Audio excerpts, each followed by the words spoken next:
नमस्कार, मी डॉक्टर अर्चना आनंद सराईकर, doctor सराईकर ENT hospital Narayangaon, जिल्हा पुणे येथे कार्यरत आहे। आज आपण लहान मुलांमधील बहिरेपणा याबद्दल थोडंसं जाणून घेऊया। लहान मुलांमधील बहिरेपणा हा दोन प्रकारचा असतो। एक कंजेनायटल जो जन्मापासून असतो आणि दुसरा ॲक्वायर्ड म्हणजे आयुष्यात नंतर सुरू झालेला असतो। जन्मजात बहिरेपणा ही एक मोठी समस्या आहे। यामध्ये कारणे असतात। मातेला जेव्हा बाळ फुटत आहे तेव्हा रुबेला इन्फेक्शन किंवा सायटोमेगॅलोव्हायरस इन्फेक्शन झालं आहे किंवा काही ऑटोटॉक्सिक ड्रग्ज म्हणजे कानाच्या नसीवर दुष्परिणाम करणारी औषधं वापरण्यात आली आहेत। जर बाळाचा जन्म पूर्ण 9 महिने भरण्यापूर्वी झाला असेल म्हणजे प्रीमॅच्युअर बेबी, आणि जर बाळ जन्मतः कमी वजनाचे असेल किंवा बाळाला मेंदूज्वर सारखे इन्फेक्शन झाले असतील तर या मुलांना जन्मजात बहिरेपणा सुरू होऊ शकतो किंवा असू शकतो आधीपासून।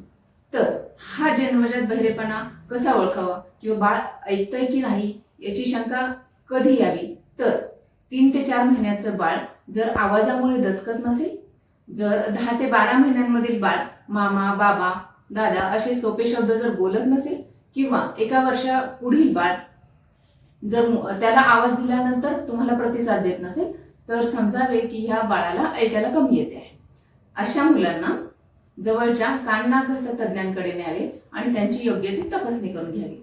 आजकाल अगदी नवजात बालकाची सुद्धा श्रवणदोष चाचणी आपण करू शकतो आणि त्याला बहिरेपणा आहे की नाही हे समजू शकते। यामुळे होईल काय, तर अशा मुलांना ज्यांना बहिरेपणा आहे त्यांच्यावर लवकरात लवकर उपचार करता येतील आणि या मुलांमध्ये वाचा दोष निर्माण होण्यापासून आपण रोखू शकतो। का, तर जेव्हा आपण ऐकतो, कानावर शब्द पडतात तेव्हाच आपली भाषा तयार होते आणि बाळ बोलू शकते। तर असं काही असेल, तुमच्या लक्षात आलं असेल की एखाद्या बाळाला ऐकू कमी येते, तर अशा मुलांना तज्ञांकडे जरूर न्या। धन्यवाद।